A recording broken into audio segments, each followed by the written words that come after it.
एक उभरता सितारा, जो आपने वो कहावत सुनी होगी कि सोने को मतलब जब सोने का रंग जो चढ़ता है उसको घिसने से ही उसकी असली परख की जाती है। ऐसा ही सफ़र था राहुल गांधी का। राहुल गांधी जो कि एक नेता प्रतिपक्ष आज बन चुके हैं, इसकी सफलता के पीछे 2009 और 20 साल की कड़ी मेहनत का नतीजा आज सबके सामने आ चुका है। राहुल गांधी ने अकेले ही बीजेपी के सभी सांसदों और पूरी बीजेपी सरकार को हिला देने की क्षमता रखते हैं, और वह आज बात से साबित हो जाता है, क्योंकि राहुल गांधी ने ऐसा काम करके दिखाया है कि जो आज तक कोई ना कर पाया। राहुल गांधी ने 299 सीट्स जो हैं, जो बीजेपी कहती थी कि 400 पार लेके उनकी सीट्स आएगी, और वहीं आज वो बीजेपी 293 पे अटकी हुई है कुल मिला के। और अगर ये बिहार इलेक्शन जो जीत जाते हैं तो उसके बाद में जो इनके चांसेस है सेंटर में से सरकार बनाने के, वो बढ़ जाएंगे। वहीं एक बात तो आज पक्की हो चुकी है कि अगर राहुल गांधी जो है अगर प्रधानमंत्री बन गए तो बीजेपी के जो सरकार है, पूरी तरह के जो इनके सारे पत्ते हैं, पुराने पत्ते, जितने भी काले चिट्ठे हैं कारनामे, वो काले कारनामे जो है सबके सामने आ जाएंगे। और ये मैं ऐसे नहीं कह रहा, क्योंकि जो 6 महीने के अंदर हो सकता है ये सरकार ही गिर जाए।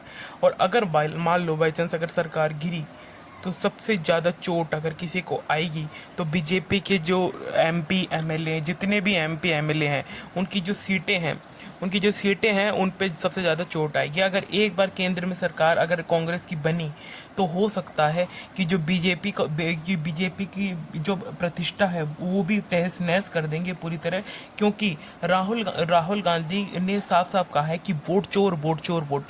बीजेपी जो है वोट चोर है, और 25 सीटों से जो है प्रधानमंत्री आज मोदी है। और ये बातें जब राहुल गांधी ने कही थी तब किसी पे विश्वास नहीं हुआ था, लेकिन जब उन्होंने विद प्रूफ दिए तो सबको विश्वास होने लगा है। और हो सकता है आने वाले वक्त में बीजेपी का नामो निशान तक मिटाने की जो योजना वो बना रहे हैं वो सफल हो जाए, और केंद्र में अगर इनकी सरकार बनती है तो ये बहुत ही ज़्यादा अच्छा होगा, क्योंकि 20 साल की मेहनत आज रंग लाएगी। तो आजकल सरकार ऑपोजिशन चला रही है।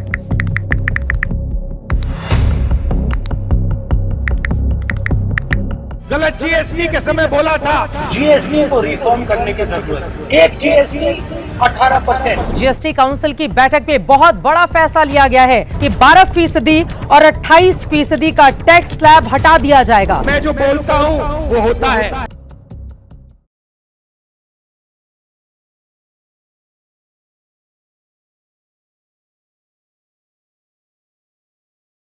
राहुल गांधी जिंदाबाद, राहुल गांधी जिंदाबाद, राहुल गांधी जिंदाबाद।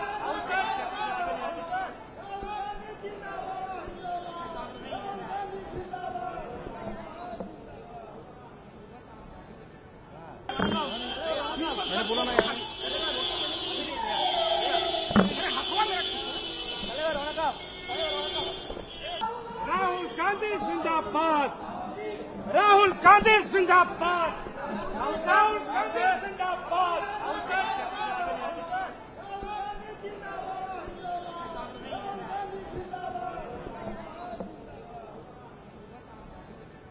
बीजेपी के 2-3 एमपीज को जानता हूं, मेरे फोन पे मैसेज आ रहे हैं, आप प्रधानमंत्री को वोट चोर मत कहिए। अब ये तीर जाके सीधी टारगेट पे लगेगी।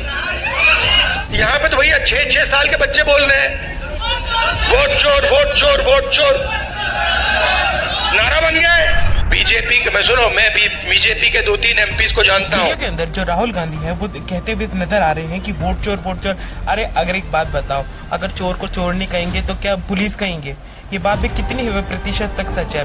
अब जब पूरा मामला घिर घुर के सामने आ चुका है, और ये पूरा मामला जब देश की पब्लिक आम जनता जो है पूरी तरह जान चुकी है, तो उन सबको जानने के बाद जो बीजेपी के प्रति जो नेगेटिव इमेज बनी हुई है इस समय, और ये जो नेगेटिव इमेज है, असली जब सच का पर्दाफाश होता है तभी इंसान की असलियत बाहर आती है।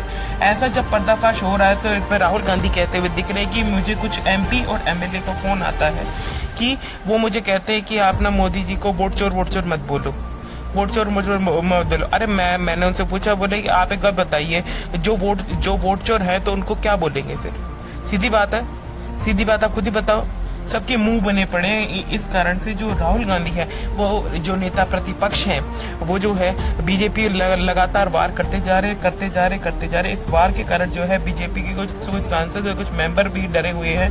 वो कह रहे हैं कि ये काफी हद तक एक गलत स्थिति जो है पैदा हो रही है और हम पे जो इल्जाम लगाए जा रहे हैं गलत है। लेकिन एक बात देखिए, जो रिटर्न में जो भी चीजें सामने आई, जो भी सच सामने आया है, ये इलेक्शन कमीशन ऑफ इंडिया के द्वारा जो भी फ्रॉड किया गया है, वो जब सामने आया तो उसके बारे में जो सच बाहर निकल के आया है, उसके बारे में तो कोई बोल ही नहीं रहा। अब राहुल गांधी का एक बार ये थोड़ी सी छोटी सी एक क्लिप देखिए। अगर कोई गरीब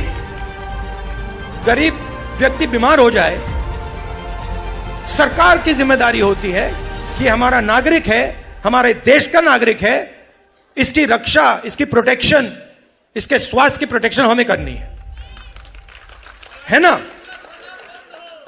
कॉन्स्टिट्यूशन में यह नहीं लिखा है कि अगर हिंदुस्तान का कोई गरीब व्यक्ति बीमार हो जाए तो उसे मतलब 6, 10, 15 लाख रुपए का बिल दे दो। लिखा है कहीं? नहीं लिखा है। नहीं, वो देखिए, मगर मैं उससे पहले एक सवाल पूछ रहा हूं। प्राइवेट अस्पतालों की लिस्ट निकालिए।